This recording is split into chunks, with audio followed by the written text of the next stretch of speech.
Shalom, Javier, muy buenas noches, bienvenidos a nuestra 77ª clase de Introducción al Judaísmo en Kol Tuv Sefarad. Hoy comenzando, no sé si terminemos, el muy importante tema de Hilhot Avelut, es decir, cómo nosotros como dolientes respondemos judaicamente a la muerte.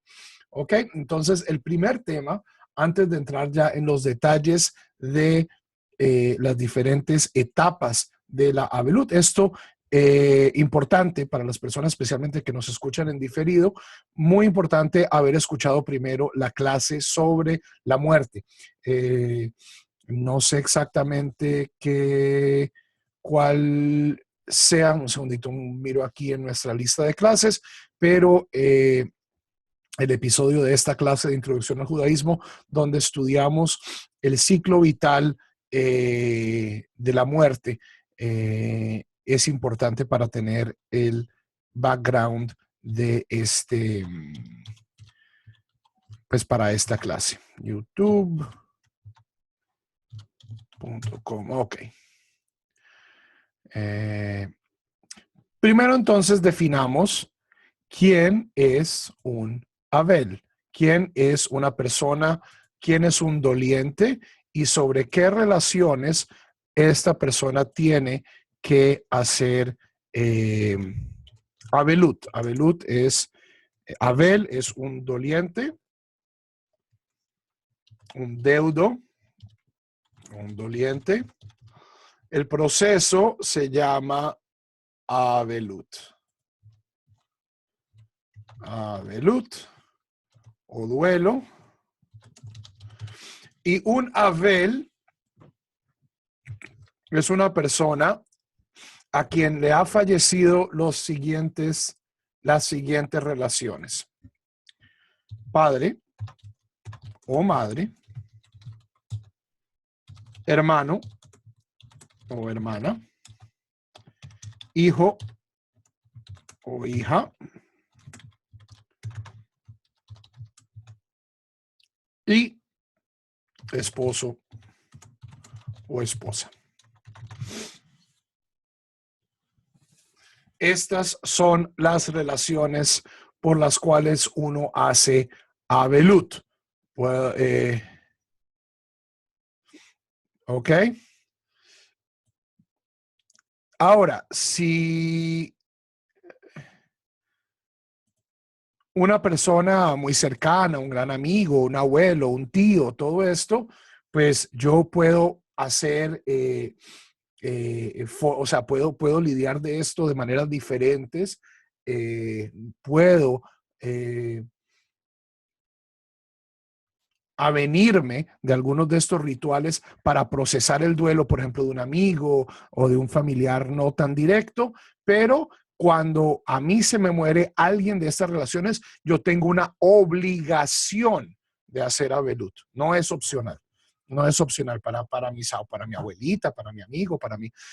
Ahí en ese caso es, de cierto modo, yo me duelo tanto como quiera, o sea, hay una opcionalidad, pero en este caso es obligatorio, es obligatorio.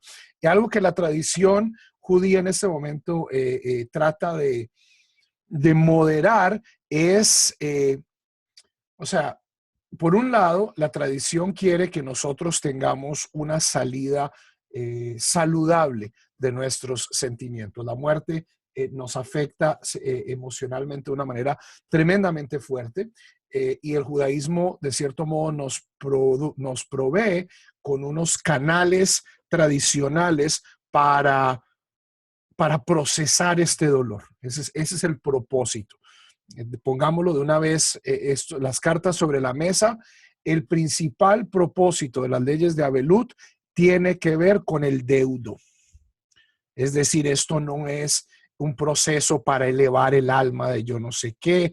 Todo esto ha sido cuestiones cabalísticas añadidas posteriormente de que yo estoy elevando el alma. Eso es indulgencias con otro nombre. Decir que si yo doy sedacá y que si digo Kadish, entonces voy a estar sacando el alma del purgatorio y mandándolo. O sea, eso, Javerim, Son procesos muy, muy posteriores que en mi opinión han contaminado al judaísmo de una manera muy notoria. ¿Por qué? Y eso ya lo hablamos también en la clase donde hablamos de los rituales de la muerte, porque no hay cosa que nos produzca más ansiedad que la muerte de un ser querido. Y no solo nos produce ansiedad, sino que nos produce un sentimiento de impotencia. Y desde tiempos inmemoriales, todas las religiones, de la religión egipcia con las pirámides, la religión babilonia, el catolicismo, el islam y también el judaísmo, que no hay que aquí excluirnos, de cierto modo se han aprovechado de este sentimiento de impotencia para hacer que la gente haga cosas, ¿cierto? En el cristianismo era pagar indulgencias, entonces la gente se moría de miedo que el alma del papá pues estuviera en el infierno, iba y le pagaba pues a unos curitas para que dijeran misas por el alma, por el descanso eterno de la persona, y con esto pues la iglesia se hizo muy buen dinero. Hoy en día hay yeshivot, yo voy y digo Kaddish en el cótel por el alma de tu ser querido. A mí, o sea, si nosotros vamos a revirar y vamos a reaccionar de manera negativa cuando hablamos de las indulgencias en el catolicismo o de la manipulación política que había en Egipto con el alma del faraón y todas estas cosas, pues igualmente vamos a reaccionar cuando nos vengan a pedir plata para elevar el alma de yo no sé qué. No hay absolutamente nada que nosotros podamos hacer para elevar el alma de nuestros seres queridos. La gente, si vamos a ser justos y si Dios es justo, cada persona tiene que venir a Dios con sus actos, buenos y malos.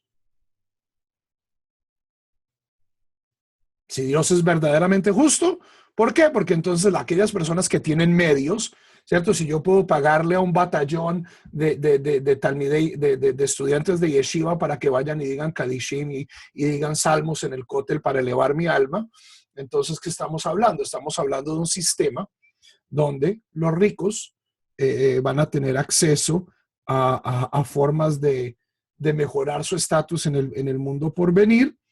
Y pues definitivamente esto no es correcto. Es nuestra clase 69.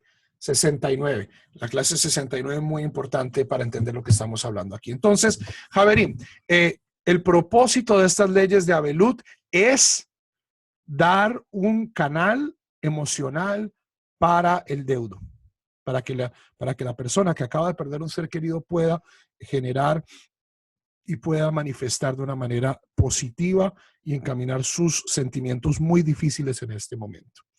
¿Ok?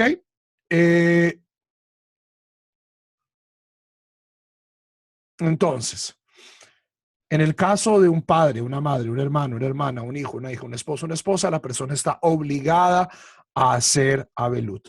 Una pregunta que ya me hicieron por el chat y que se aplica muy concretamente al grupo de personas que está escuchando esta clase y un converso que hay un principio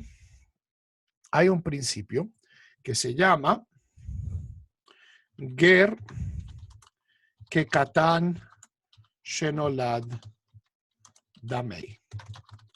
Es un principio talmúdico. Dice, un converso es como un recién nacido. Es decir, un converso no tiene verdaderamente relaciones familiares. Hay un corte de las relaciones filiales, fraternales del converso con su familia biológica. Ese es un principio que el Talmud proclama. Pero es un principio que el mismo Talmud no está muy cómodo con él. ¿Ok? Hay varias sugiot del Talmud donde se habla, por ejemplo, de si un ger puede heredar de su padre biológico. ¿Ok? Entonces, una persona muy rica se convierte al judaísmo, su padre muere, le deja toda una fortuna. Ger que Katan Shenolat Damei. O sea, si vamos a ser consecuentes con este propósito, con este principio, entonces, pues de toda justicia, pues la persona no debería recibir nada, porque ya, pues su padre no es su padre. O el ejemplo que les he citado yo varias veces, porque me parece que es una suya muy, muy importante para en esta época moderna redefinir la relación del Ger con su familia biológica. Esto aparece en Masejet Sanedrín, página 70, donde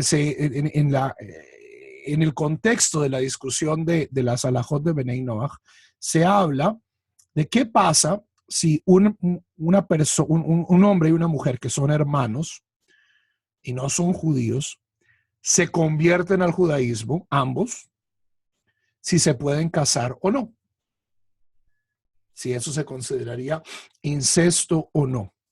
Entonces, por un lado, dice bien el Talmud, dice, ger que katan shenolat damei. Ger que katan shenolat damei, cuando estas dos personas se convierten, pierden su relación fraternal, ya técnicamente no son hermano y hermana. Y técnicamente se podrían casar, pero llega inmediatamente, dice el Talmud, no lo permitimos, no sea se diga, bau mi kedusha hamura likdusha kala. No vaya y se digan que pasaron de un nivel más estricto de santidad a un nivel más indulgente, más ligero de santidad. ¿Ok? Esto para mí muestra que el Talmud, de cierto modo, no estaba completamente convencido de que este principio de Ger que Katan Shenolat Damei fuera absoluto. Es decir, el Talmud entendía que el Ger mantenía cierto nivel de conexión con su familia biológica. Y esto era en una época donde en la mayoría de las veces cuando una persona se convertía al cristianismo era completamente separada de la comunidad. En muchos casos pues se le aplicaba la pena de muerte o era, o sea, si un musulmán se convertía al judaísmo en tierras musulmanas o si un cristiano se convertía al judaísmo en tierras cristianas, de acuerdo a los códigos penales de la época, esta persona en efecto se le mataba si se le encontraba pues culpable del crimen de judaizar. Hoy en día, afortunadamente, en la inmensa mayoría de los casos, esto no es así. Y los conversos mantenemos una relación a veces estrecha y a veces no tan estrecha, pero no francamente hostil como lo hacíamos en el pasado. Y entonces hay que ver si un converso tiene la responsabilidad de hacer abelut por su padre o su madre no judíos, por su hermana, su hermano no judíos, su hijo, su hija no judíos, o, bueno, en el caso de la esposa es, o sea, se asume pues que la esposa también va a ser judía o también se está convirtiendo. Y esto es lo que dicen los rabinos, pues, al menos son los rabinos con los que yo he estudiado y cuya imagen moral del mundo yo comparto. Sí, o sea, condición 1, entendiendo que las leyes de Abelut están aquí para darle consuelo al deudo judío y entendiendo, 2, segunda condición, que hoy en día la inmensa mayoría de los conversos mantenemos relaciones sentimentales y familiares y contacto con nuestras familias biológicas. Por lo tanto, es perfectamente obvio y lícito que un ger puede observar avelut por su familia no judía. Es decir, yo puedo, cuando se muere mi padre, mi madre, mi hermano, mi hermana, no judíos, observar todos estos ritos. Puedo. No tengo la obligación, pero puedo.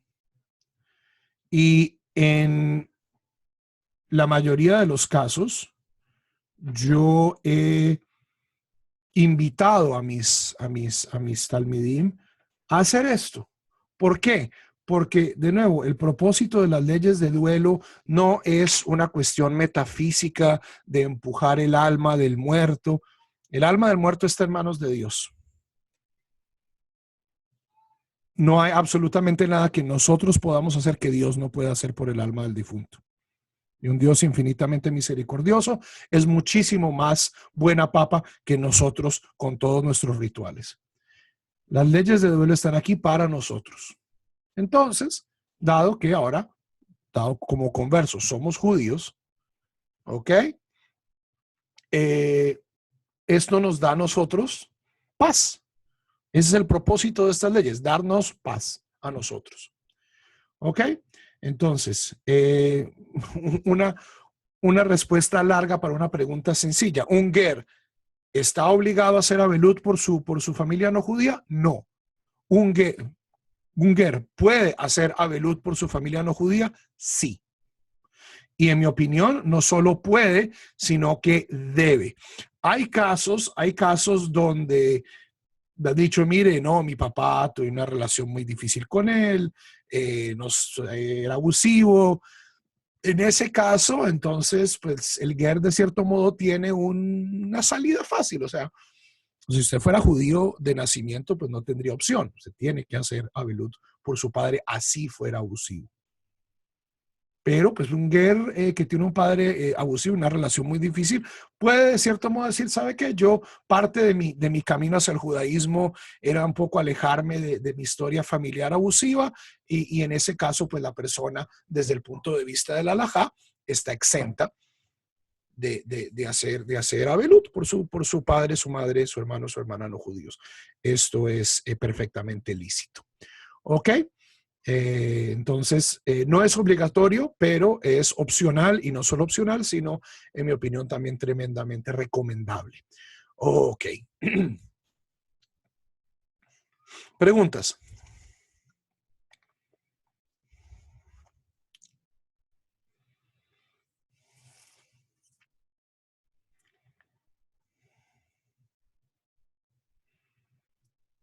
Preguntas sobre el tema de quién es un Abel,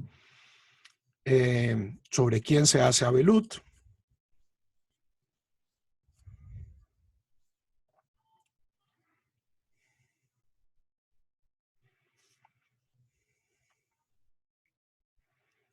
No. Ok. Si no hay preguntas, entonces pasemos a la primera etapa de un ger.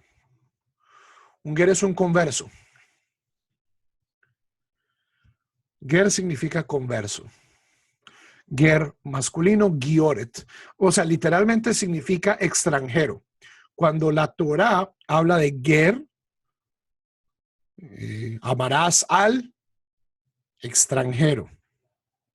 Es como luego, eventualmente, amarás al converso, dice 37 veces en la Torá, cuentos. La Torá no habla de conversos, ¿por qué? Porque en la época de la Torá la conversión no existía. En efecto, o sea, hay que amar al converso. ¿Por qué? Porque el converso es otro judío. Tenemos reja camoja. Esta mitzvah que aparece, en efecto, 36 veces en la Torá, es de amar a la persona que no es como yo. O sea, el converso, como decimos, calva Homer. Si yo tengo que amar a aquella persona que no es de mi pueblo, pero que vive conmigo, mucho más debo amar pues a la persona que eligió mi pueblo. ¿Ok?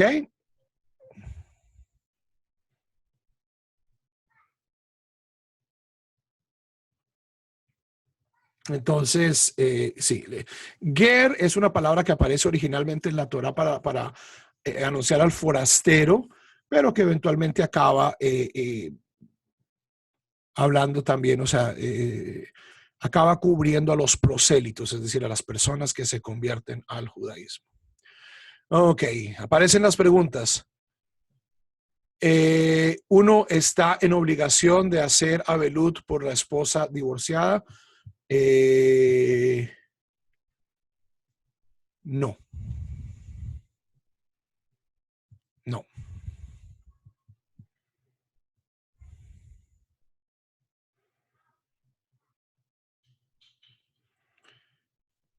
Dan, otra vez pregunta, en el caso de las parejas casadas civilmente, pero no por la halajá, porque uno de los dos no es judío, cuando el no judío muere, guardar luto para el judío aplica igual que lo que acaba de... Sí, en efecto, cuando, o sea, aquí esposo y esposa, estamos hablando de esposo y esposa de acuerdo a la halajá.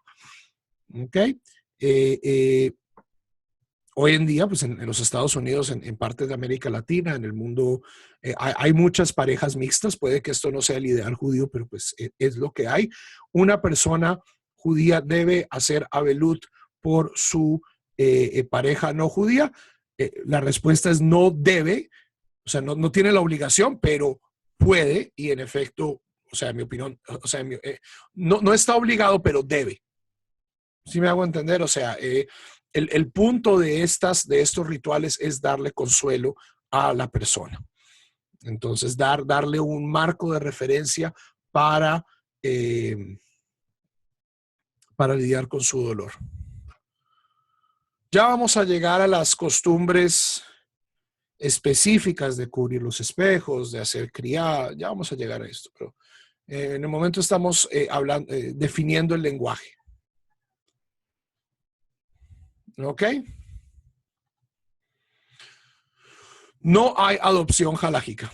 La adopción no existe en la halajá. Yo no puedo convertirme en el hijo de alguien más halágicamente. Pero de nuevo, un hijo adoptado no está obligado a hacer abelut, pero pues en mi opinión tiene una obligación moral. No, eh, hay que sacarse el chip evangélico o el chip occidental de que la ley religiosa igual moralidad. Una cosa, hay cosas que son halágicamente obligatorias, pero no, pero hay cosas que a veces son moralmente obligatorias que no son halágicamente obligatorias. Un hijo adoptado cuyo padre muere, en mi opinión, yo estoy obligado moralmente a hacer abelut por esta persona. Moralmente, no halágicamente, pero moralmente. Aquí hay una dicotomía.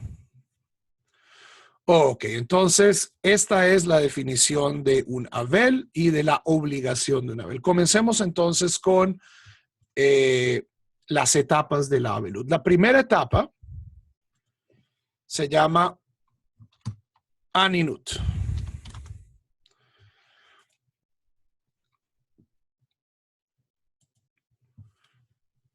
Y la persona se llama un Onen o una Onenet. Onen masculino, Onenet femenino.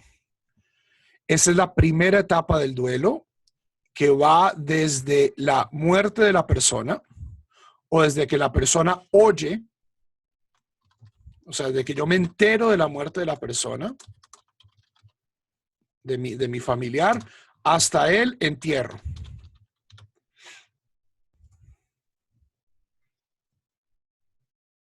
¿Ok? Es bien importante entender, o sea, aquí hay varias etapas, 4 etapas en efecto, para algunos tipos, 3 en algunos otros casos. Ya vamos a ver en qué casos es diferente. 4 etapas del duelo. La primera es Aninut, que es la etapa tal vez más intensa. Aquí estamos respondiendo al shock. Y a pesar de que sí, a veces la muerte de toda persona a veces no nos da shock. Una persona que está pues en el hospital 1 año, 2 años con un cáncer, una cosa, pues uno sabe que, que se va a morir. Pero es inevitable que cuando suceda uno tenga un estado de shock emocional. Un estado de shock emocional. Y muy interesante, una persona que está en estado de aninut, una persona que es un onen, un onenet, está exento de todas las mitzvot positivas. Esta persona no se tiene que poner tefilín, esta persona no tiene que rezar, esta persona no tiene que decir el Shema. ¿Por qué? Porque la halajá asume que la mente de esta persona está absolutamente concentrada en la muerte del individuo y en ocuparse de el entierro. O sea, aquí estamos hablando, no es que se murió mi tatarabuela, ¿cierto? No es que se murió pues mi compañero de trabajo. Aquí estamos, Abel es una persona que se le acaba de morir un familiar cercano y pues ¿cuál es la presunción de que yo voy a estar también involucrado en el proceso de ocuparme del muerto? Yo soy el que tiene que hacer las vueltas, pues, de la funeraria, de buscar el sitio para enterrarlo, de todas estas cosas. Entonces, por un lado, en el estado de Aninut, yo estoy exento de todas estas virtudes positivas porque, por un lado, estoy asumiendo que estoy en shock y que no puedo verdaderamente tener kavaná. Y por el otro lado, porque hay un principio que se llama Haosek, va mitzvah patur mina mitzvah. Una persona que está ocupado de una mitzvah está exento de otra mitzvah. Y esto aparece en Masejet Megillah. La mitzvah más importante, la mitzvah que anula todas las demás mitzvot. O sea, además de salvar la vida, salvar una vida anula toda otra mitzvah. Pikuach nefesh inhabilita todas las demás mitzvot. La otra, la mitzvah que tiene precedencia sobre todas las demás, es Chesed Shelemet, es decir, es enterrar a los muertos. Especialmente un muerto que no tiene quien lo entierre. Si yo voy, o sea, la sugía es una sugía hermosísima, está estructurada como una competencia de mitzvot, una olimpiada de mitzvot. Entonces dice, ¿cuál es la mitzvah más importante? Entonces comienza a decir, pues esta mitzvah cancela esta, y finalmente digan a Met mitzvah. Met mitzvah es una persona que yo me encuentro por el camino, ahí está muerto, un muerto y que nadie lo ha reclamado, ahí está, ¿qué hacemos con este muerto? Entonces comienzan a decir, bueno, ¿y qué pasa si la persona que se lo encuentra es un Cohen? El Cohen se tiene que impurificar y tiene que enterrar el muerto, si no hay nadie más que lo haga. Y comienzan a añadir más condiciones y se llega al tope, que es, ¿qué pasa si yo soy el Cohen Gadol, soy el gran sacerdote y me estoy dirigiendo al templo para hacer el servicio de Yom Kippur? Es el servicio más sagrado del año, es donde el Cohen Gadol, donde el alto sumo sacerdote entraba al Kodesh HaKodashim, al Sancta Sanctorum, a la parte interna del templo, que solo lo hacía una vez al año en Yom Kippur, y pronunciaba el nombre de Dios. Y se hacía la expiación colectiva de todas las transgresiones del pueblo de Israel, y en efecto, de acuerdo a algunas ideas de todo el mundo, todas las transgresiones eran perdonadas en ese día. ¿Qué pasa si este Cohen Gadol va y se encuentra un muerto insepulto, que nadie se está ocupando de él?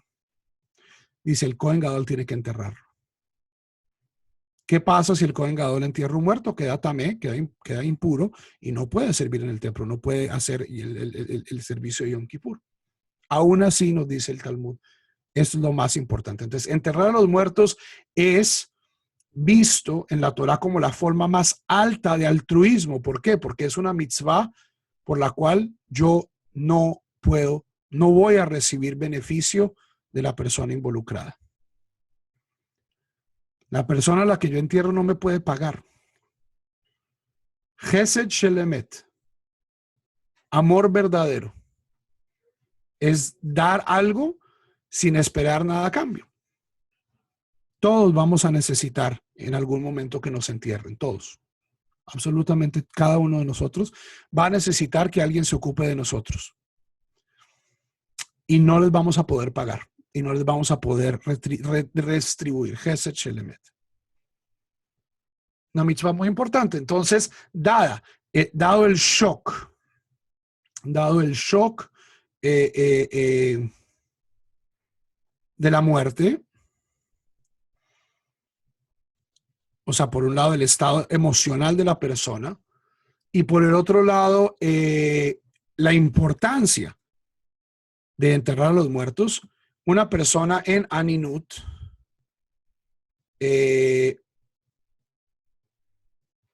está exenta de las mitzvot. ¿Ok?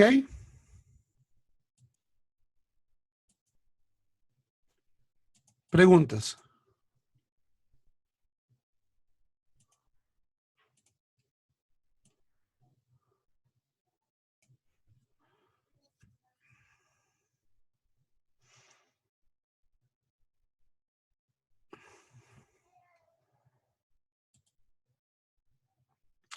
Ok, en algún punto durante la Aninut, es decir, antes del entierro, solía ser cuando la persona escuchaba la noticia de que la persona había muerto. Hoy en día es un poquito más ritualista, se hace ya sea en la funeraria o sea, y esto es porque la mayoría pues, de las personas judías desafortunadamente no tiene acceso a este conocimiento y esperan pues que venga el rabino, entonces el rabino le explica y le dice la verajá, pero en algún punto de la Aninut, la persona debe hacer quería. El Abel debe hacer criá, que es rasgar las vestiduras. ¿Cuál es el propósito de rasgar las vestiduras? Es mostrar la ruptura interna. Vamos a ver que muchos de los rituales simbólicos de Abelut son formas de somatizar. Aquellas personas que son psicólogos aquí me pueden confirmar. Es yo trayendo símbolos externos sobre mi cuerpo de ruptura, de incompletitud. Estoy expresando de una manera tremendamente saludable mi ruptura interna.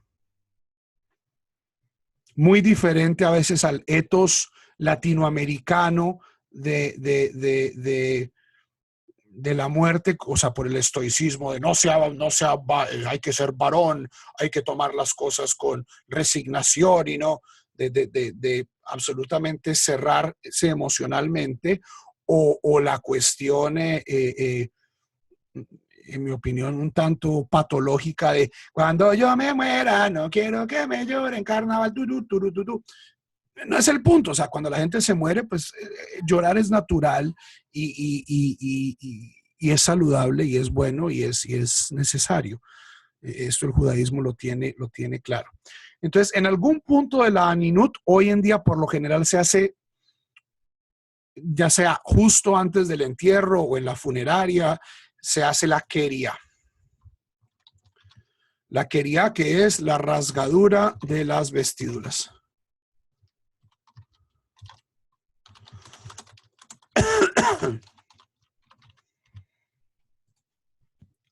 Entonces, ¿cómo es el procedimiento? Se toma la prenda. En el caso, algunas personas lo hacen sobre una tirita porque no quieren dañar la ropa.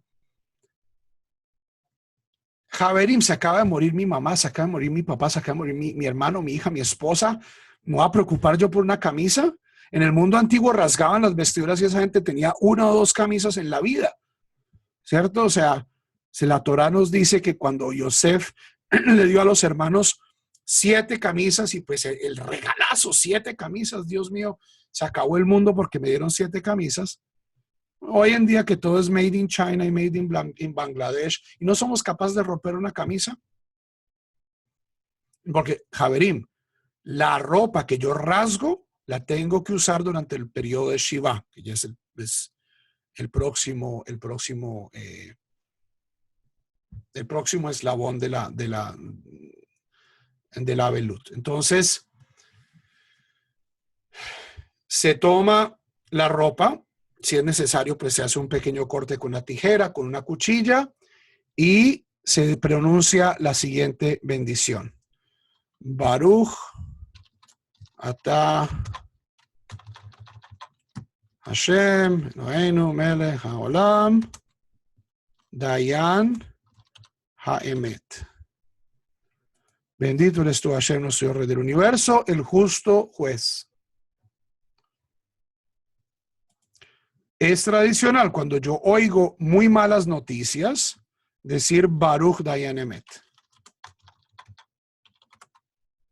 Es decir esta verajá, pero sin Shemu Malhut, es decir, sin el nombre de Dios, sin el Eloheinu Melech Haolam. Es decir, yo digo, es que se murió fulanito, Baruch Dayan Emet. Cuando yo estoy haciendo kriá, cuando estoy haciendo la rasgadura de las vestiduras, lo digo completo. Baruch atah Adonai Eloheinu melech haolam, Dayan haemet. Y hago la rasgadura.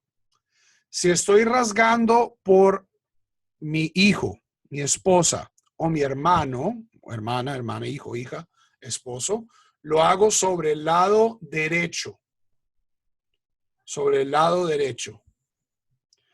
Y si es sobre los padres, vamos a ver que la avelut de los padres es especial. Y esto el Talmud lo dice de manera muy directa. Dice, mire, sí, que se le muere un hijo, que se le muere el hermano o la hermana, la esposa es muy trágico. Pero, o sea, los rabinos eran, antes de Freud, 20 siglos antes de Freud, unos psicólogos profundamente sensibles. No hay catástrofe interna, posiblemente más grande para la mayoría de las personas que la muerte de un padre. Porque uno el mundo se le voltea. El mundo se le voltea. Pierde uno la imagen paterna, pierde uno la imagen materna. Si hay algún tipo de relación edípica no resuelta, hágame el favor. Entonces, para aquellos pues psicoanalistas. Esto, o sea, el duelo sobre los padres es diferente. Si eso los padres se hace sobre el lado izquierdo, directamente sobre el corazón. Esta prenda que yo rompo, voy a usarla durante todos los próximos 7 días de Shiva. ¿Ok? Si ustedes leen la Torah, criá se solía hacer cuando la gente oía la noticia de la muerte de la persona. ¿Ok? Se murió. Cuando oye Tarof Yosef. Yosef ha sido comido por una... Jacob rasgó sus vestiduras. Hoy en día es un poquito más ritualizado, pero criá se puede hacer en cualquier momento de la Aninut. ¿Preguntas?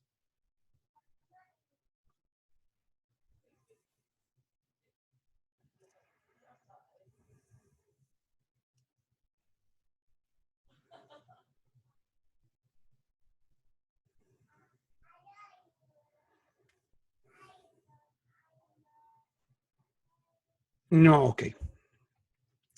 Pasemos entonces a una etapa diferente, que es la Kevura.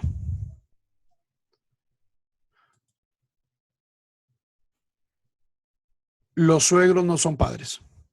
Ahora, una persona que está acompañando a sus, o sea, si tu esposa está en Shiva, tú vas a estar, o sea, tu función es ayudar a tu esposa a que tenga un duelo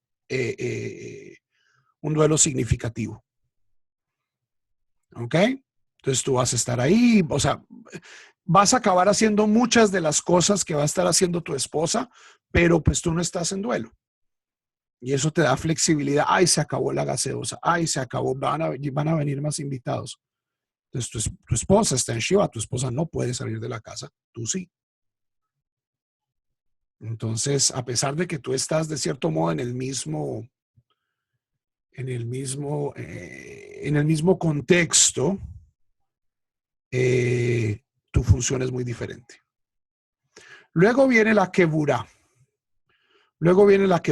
Aquí voy a describir un proceso de entierro judío. ¿Ok? Vamos a hacer una parte porque en el caso de los conversos, Haverim, esta es la parte que nosotros no podemos a veces controlar. ¿Okay? Estoy aquí describiendo cómo es un entierro judío, pero parte de la cosa difícil de ser converso cuando muere un familiar es que muchas de las... o sea, puede que yo haga mi duelo a lo judío, pero pues el entierro ciertamente no va a ser judío. Entonces, primero describamos un entierro judío normal y luego hagamos un pequeño paréntesis aparte de cómo lidiar entonces con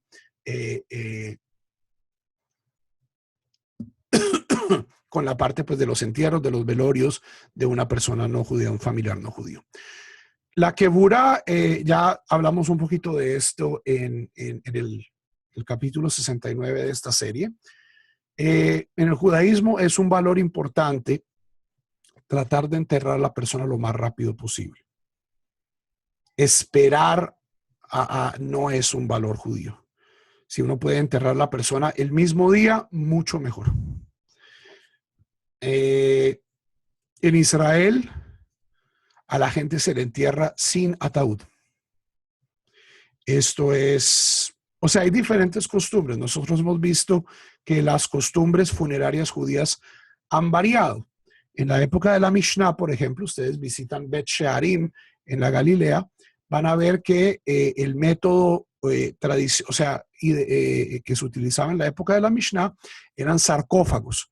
A la gente se le ponía en un sarcófago hasta que la persona se descomponía y quedaban solo los huesos, y luego a los 2, 3, 4 años se sacaban los huesos del sarcófago y se enterraban los huesos.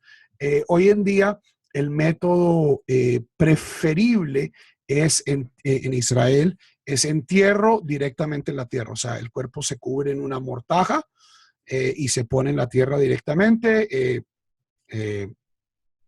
En la diáspora, donde esta práctica de enterrar directamente a los muertos en la tierra suele estar prohibida, se utilizan tradicionalmente ataúdes muy simples, ataúdes muy sencillos, ataúdes hechos de pino, completamente biodegradables. No se utiliza ningún tipo de metal en su fabricación y son ataúdes que pues en 1 año, 2 años ya pues van a haber completamente desaparecido porque son tremendamente endebles.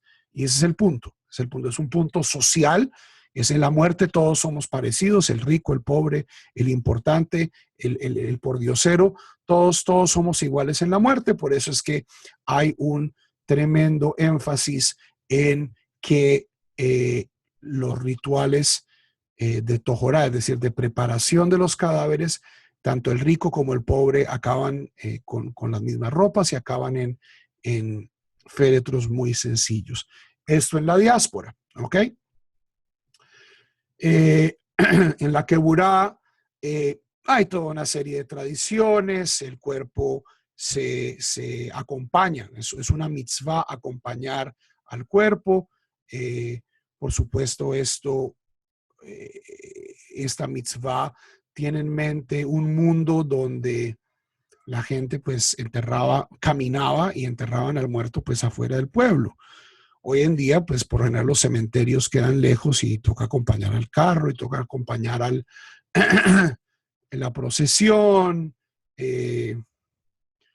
Esto de acompañar al muerto, a menos de que sea una persona muy importante como el Rabo Badia, Zichrono Libraja, donde en efecto se lo llevaron caminando desde Harnof hasta el Monte de los Olivos pues para que 800,000 personas lo pudieran acompañar. En la mayoría de los casos, pues la gente acompaña, incluso, o sea, uno lo ve en Israel, cuando pasa un féretro, la gente camina un poquito como, o sea, se devuelven, o sea, si yo voy caminando en la dirección contraria, la gente como que camina unos 2, 3 pasos en la dirección del féretro para acompañar al muerto.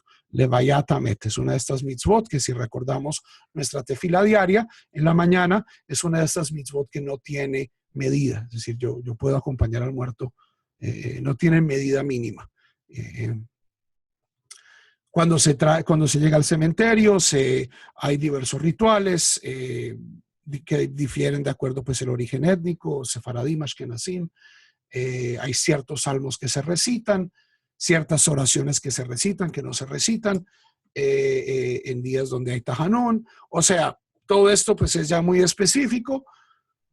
Eventualmente el cuerpo se pone en ya sea el ataúd, o el cuerpo se pone en el hueco en la tierra, y es una mitzvah, especialmente para las personas que son Abelim, pero también para todas las personas que están ahí, enterrar al muerto. Esto de que yo boto la rosa estilo Batman y luego me voy y vienen los sepultureros y echan la tierra, no es algo judío. Yo tengo que enterrar al muerto con mis propias manos, o sea, con mi propia pala. Es mi responsabilidad. Yo entierro a mis muertos. Hoy en día, la manera en lo que se hace, especialmente cuando uno tiene gente de mucha edad, es que los presentes ponen suficiente tierra para cubrir el féretro, y luego ya pues cuando se van, pues ahí sí vienen los sepultureros o viene el bobcat ahí, el bulldocercito, pues echar la tierra. Hoy en día pues las cosas son un tanto más técnicas. Parte importante del proceso de Keburá, se recita el Malé Rahamim,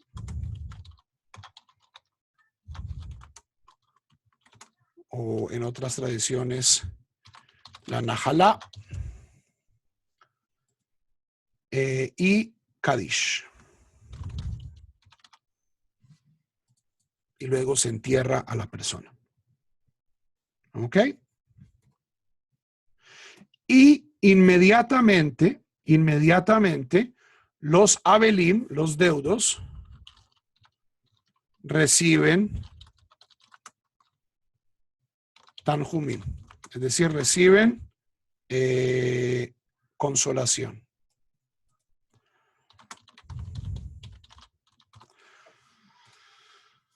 La halajá describe esto de manera muy clara, y hay algunas comunidades donde hacen esto todavía de la siguiente manera: los Abelim se paran en fila, ¿cierto? Uno al lado del otro, y toda la gente que asistió al entierro van y ofrecen sus condolencias, uno por uno, van. Entonces se hacen 2 filas y van y ofrecen sus condolencias, ya sea de manera espontánea o con la forma ritualizada, Hamakom,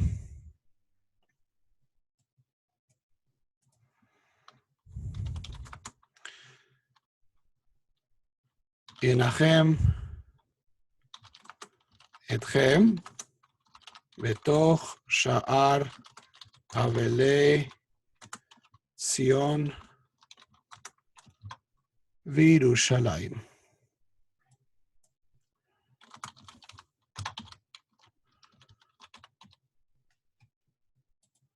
Que significa Dios, el lugar, los Yenahem.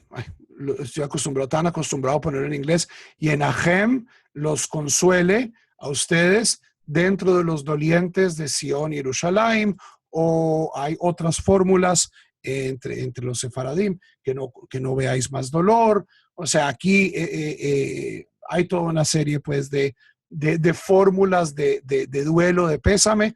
En mi opinión, lo mejor es hablar con el corazón, lo siento mucho, o sea, mostrar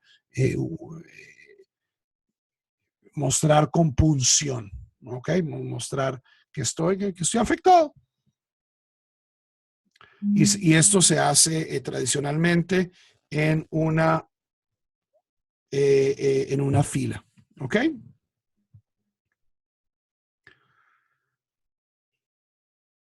Inmediatamente, los deudos van para la casa donde van a guardar Shiva y ahí reciben la primera cena que se llama Seudat Abraha, que es la cena de consolación. Esta es una cena que es proveída por la comunidad. Esto, o sea, parte de estar en duelo es que yo no cocino. Otra gente se ocupa de mí. Otra gente se ocupa de mí. Yo no tengo cabeza para cocinar para 1000 invitados, y aquí es donde uno verdaderamente ve la fuerza de una comunidad judía. Es cuánta gente se aparece con comida a la casa de los deudos.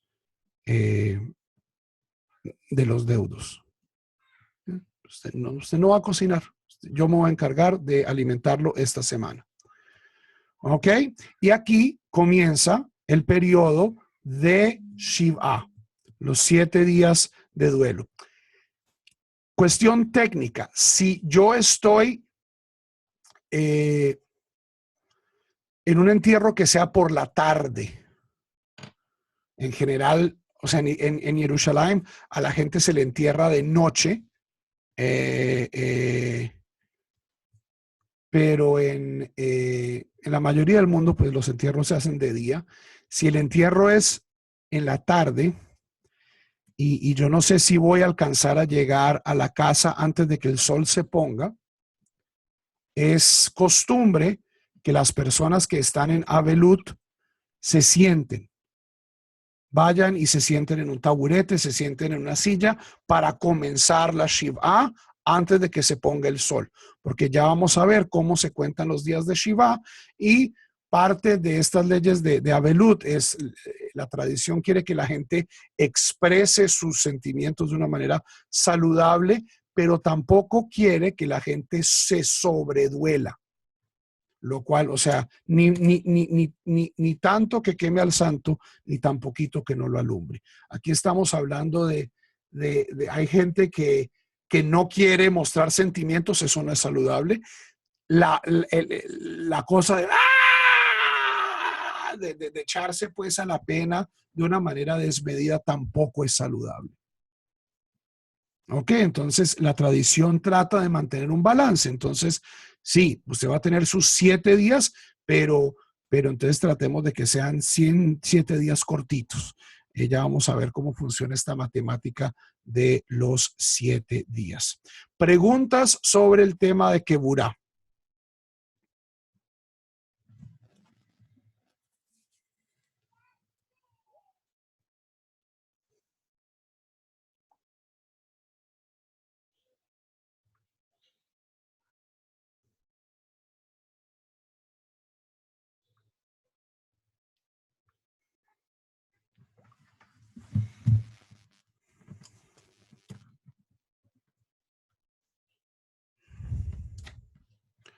Preguntas sobre el tema de Keburá. Cuando la muerte se da en un accidente, hay Shiva, pero no hay Keburá. Hay gente que hace tumbas simbólicas, pero no, o sea, si hay un accidente aéreo donde no se puede reconocer el cadáver, o en el mundo antiguo donde pues el barco se hundía y pues la mitad del Atlántico, imagínense, ¿quién va a encontrar ese cuerpo? Entonces, simplemente paso yo o sea, cuando llega la noticia, el barco, no sé, el tridente de Neptuno que iba de Londres a Nueva York se hundió sin sobrevivientes. Ahí paso yo directamente de paso, paso directamente a mi proceso de duelo. No hay quebura. O sea, hago cría. Hay un tema que creo que lo vamos a dejar para la próxima clase de Shmuá Krová, Shmuá Rejoká. Es decir, ¿qué pasa si yo me entero de la muerte de uno de mis familiares, pero ya ha pasado mucho tiempo? Ahí las reglas cambian un poquito. O sea, me fui yo a una expedición al Ártico y pues esto pasaba mucho más cuando no había teléfono y no había internet y no había telegramas, que la gente a veces se enteraba que la mamá se había muerto meses después de que la mamá se había muerto. Ahí cambian un poquito las reglas, pero esto pues lo vamos a discutir la próxima clase. Javerín, aquí hemos tenido unos días tremendamente calurosos, entonces los árboles están desaforados. Tengo un poquito de alergia, entonces déjeme terminar este tema, respondo preguntas y comenzamos la próxima clase con el tema de Shiva. Estoy aquí hablando de Keburá, pero el Keburá es solamente para judíos, o sea, solo una persona judía pues tiene el mérito de ser enterrada de esta manera. ¿Qué pasa? Como me pasó a mí, como les va a suceder a ustedes si son conversos, que sus padres pues no van a ser enterrados de estas maneras. ¿Cómo reaccionamos? Hay varias escuelas de pensamiento. La escuela de pensamiento más tradicional y más antigua dice lo siguiente: está prohibido para un judío participar en rituales religiosos de otra fe, especialmente la fe pues de la que salió. Por lo tanto, un judío no puede participar de ninguna manera en un funeral que siga las normas de otra religión. En efecto, esto es lo que enseñan la mayoría de los rabinos ortodoxos e incluso algunos rabinos conservadores, con los cuales he tenido palabras muy fuertes, porque decir esto, en mi opinión, desconoce un aspecto muy fundamental de la relación de lo que es ser converso hoy en día. Y en mi opinión también prolonga y promueve una visión poco saludable del estatus de las otras religiones. ¿A qué me refiero con esto? Javerín, si yo pienso que las otras religiones que no son el judaísmo son idolatría, entonces no puedo participar en ninguno de sus rituales. Esta es la versión estándar del judaísmo tradicional. Entonces el Islam es menos idolatría que el cristianismo.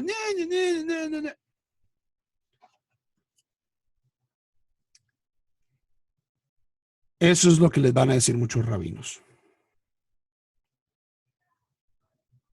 Si ustedes verdaderamente piensan que las otras religiones, las religiones de sus seres, de sus familiares queridos, amigos, hermanos y vecinos, si son idolatría, entonces pues no los culpo si no van a ir al funeral de su mamá o de su hermano, de su hijo, de su ex esposa. Pero en esto hay que ser profundamente consistentes también. Si ustedes verdaderamente piensan que las otras religiones de las personas que los rodean son idolatría, ustedes no pueden tener relaciones con ellos. No solo en el momento de su muerte, sino en general. No pueden tener relaciones de negocios, no pueden tener relaciones, no pueden entrar a sus casas, no pueden comer la comida que ellos preparan, etcétera, etcétera, etcétera. Es decir, ustedes necesitan aislarse completamente de sus vecinos, sus amigos y sus familiares. A mí esto no me parece una opción plausible. No me parece una opción, o sea, práctica. Muy difícil vivir así en la diáspora. Pero de una manera más fundamental también me parece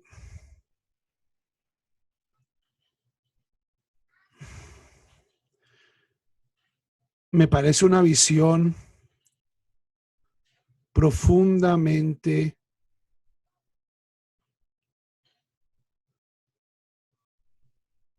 no sé si la palabra que estoy buscando es egoísta, triunfalista.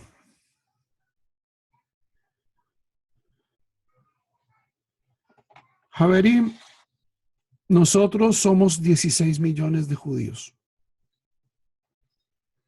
Compartimos el mundo con 2.1 billones de cristianos, 1.6 billones de musulmanes, 0.8 billones de budistas.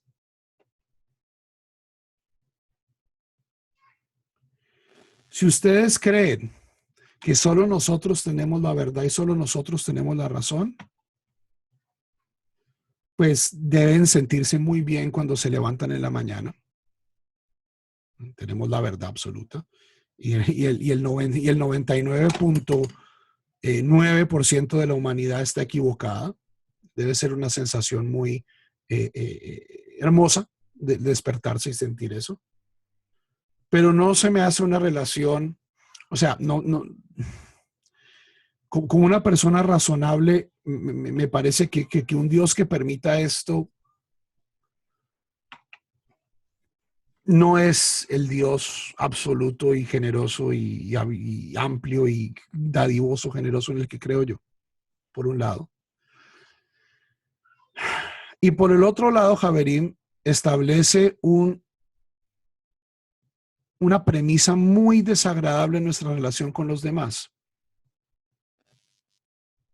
Hillel dijo, todo aquello que sea odioso a ti, no lo hagas a los demás. ¿Cuánto nos quejamos de esos cristianos intolerantes que no hacen sino decirnos que nos vamos a ir al infierno?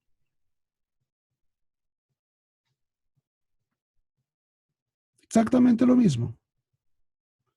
Yo puedo estar orgulloso de mi judaísmo. Lo estoy. Soy judío. Es la única fe donde yo me siento completo, donde siento que me siento realizado como humano. Pero no por ello voy a negar la profundidad y la verdad de la religión de los demás. Y en ese sentido, no puedo relacionarme con la fe de mis padres, con la fe de mis hermanos, con la fe de mis vecinos como idolatría. Ya esto lo hablamos en las primeras clases, clase 4, 8, cuando hablamos de la idolatría. Javerín, para mí la idolatría es una categoría moral, no es una categoría teológica. Aquí soy muy reformista y muy hereje y todo lo que quieran. ¿Qué es idolatría? Idolatría es, basado en mis ideas teológicas, ir y matar a un montón de gente. Eso es poner mi ídolo, mis ideas religiosas, por encima de la vida de los demás. Un suicida musulmán que se pone una cosa de explosivos y va y se estalla en un mercado en Tel Aviv, ese es un idólatra, a pesar de que esta persona en su vida, por su propia religión, se ha arrodillado frente a un ídolo.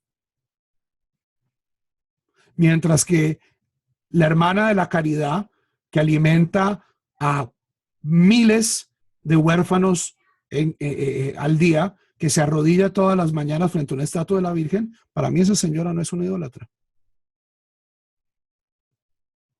El judío, doctor Baruch Goldstein, que fue y en la cueva de Machpelah asesinó a sangre fría a 24 musulmanes en Purim en 1994, creo. Esa persona es un idólatra.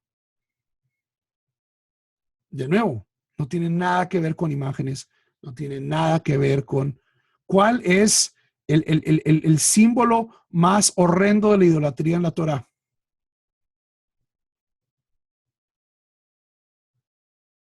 Es Moloch. ¿Por qué? Porque servir a Moloch significaba sacrificar a mis propios hijos, quemar a mis propios hijos. Mi opinión bíblicamente y también rabínicamente, la idolatría es principalmente una categoría ética y moral y no teológica. Y es por eso que yo me rehúso a decir mi abuela o mi mamá o mi papá, que eran católicos devotos. No tengo la cara de decirles idólatras. No tengo la cara de decirles idólatras. Me escriben todo el día en el YouTube, es que yo abandoné la idolatría de Roma. No es conmigo, yo no soy el rabino que usted. Usted cree que el catolicismo es la idolatría de Roma, yo no soy rabino para usted. Vaya y busque otro rabino.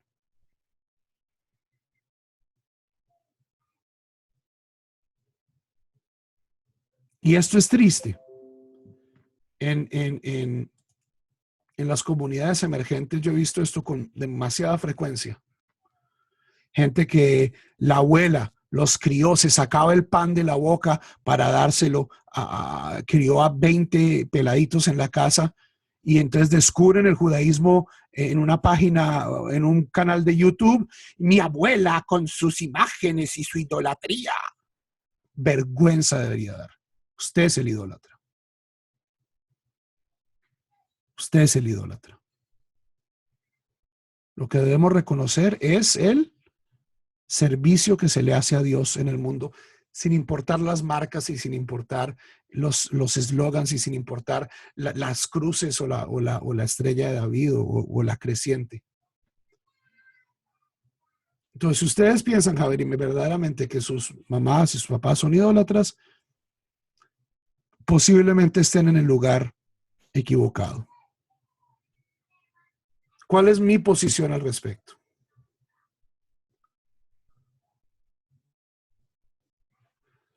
Yo no voy a ir a misa todos los domingos para darle gusto a mi mamá o a mi papá o a mi abuelita. No me voy a sentar a rezar el rosario con ellos. No le voy a rezar a la milagrosa de esto o al santo ombligo. No me interesa. No soy católico. Pero el día que se murió, como en efecto pasó, esto yo lo vengo diciendo incluso antes de que se muriera, y en efecto fue lo que pasó. El día en que se murió mi papá,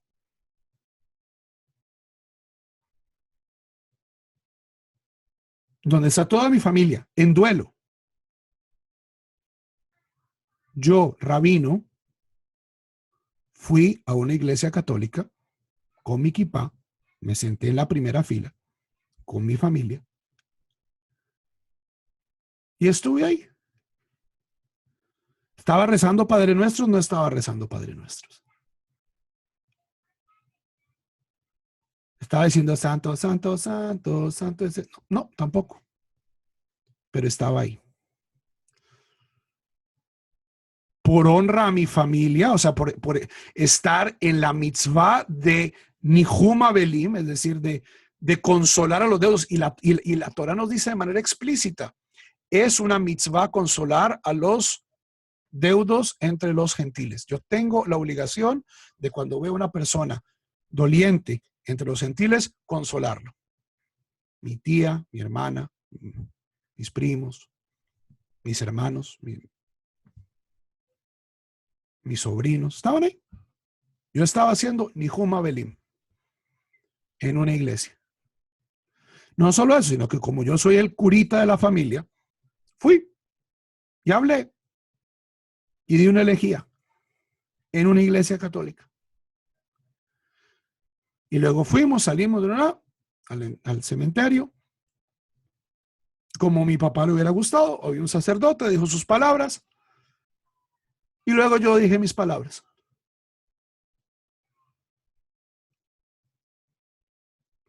Hay momentos, en mi opinión, donde es nuestra obligación moral estar presentes, no partícipes, pero estar presentes en ceremonias religiosas de otras fes. Uno, para cumplir la mitzvah de consolar a los deudos, para mostrarle honor y respeto al muerto, que seguramente nos dio mucho. Y 3, porque yo no soy tan egoísta y tan fundamentalista y tan cerrado de pensar que yo tengo toda la verdad y que mi papá, que fue un cristiano bien hippie, bien interesante, estaba completamente equivocado. Yo vengo a honrar la verdad que comparto con él. Porque la verdad con mayúscula no la tiene ni él ni yo. Dios es mucho más grande que yo y que mí y que toda la historia del judaísmo, el cristianismo, el budismo, el islam puestos juntos. Esa es mi aproximación.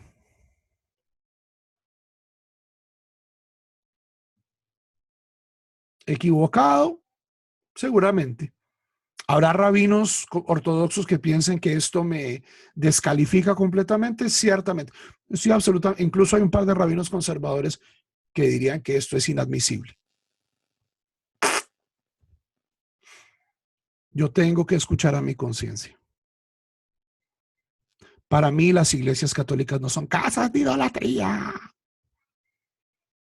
Son sitios donde otros seres humanos, creados a la imagen y semejanza de Dios como yo, están tratando de encontrarse con nuestro Creador, de acuerdo a la manera que les muestra su conciencia. Hay muchas cosas que puedo aprender de ellos sin volverme católico. Hay que dejar el provincialismo y el chauvinismo, y como conversos es difícil, Javerín, porque uno está saliendo de esto, entonces a veces tiene uno que probar que uno es, y perdone la expresión, más papista que el Papa. Yo soy archijudío, tremendamente judío, y todo soy absolutamente judío 100%, all the time, 7 días a la semana. Eso, por ejemplo, a mí me encanta el canto gregoriano, que me encanta, me parece una cosa hermosa. Cuando leo a Thomas Merton, que es un monje trapista del siglo XX, cuando leo a Teresa de Ávila, tiene unos pasajes hermosos y muy profundos. Como reconozco la verdad religiosa de estos textos, como cuando leo a Rumi, como cuando leo al Arabi, cuando leo a los místicos sufís, como cuando leo el Bhagavad Gita o al Buda. Encuentro perlas de sabiduría, encuentro la verdad que refleja el judaísmo reflejada a través de un espectro diferente, y me da un increíble placer encontrar esa misma verdad reflejada de una manera distinta. Mi modo de ser en el mundo es judío. Esta es la fe donde yo vivo y es la fe que practico y es lo que determina mi identidad de una manera más fuerte. Eso no significa que yo sea incapaz o que esté absolutamente indispuesto a buscar y reconocer la verdad de los demás. ¿Ok? Lo que era una pequeña explicación se extendió. Javerín,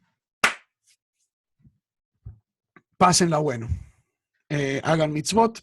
Nos vemos el próximo domingo cuando haremos Shiva, Shmuah Krová, Shmuah Rejoká, los 12 meses, Kadish, etcétera, etcétera, etcétera. La única manera de encontrar estas clases es a través de los videos de YouTube, que me parece la plataforma más accesible. No sé cuál es el problema de YouTube. Javerín, nos vemos. Javerín de Barranquilla, estén pendientes, les vamos a dar un correo este fin de semana sobre el Prevet Din. Lehitraot Shalom, que tenga una hermosa semana. Bye.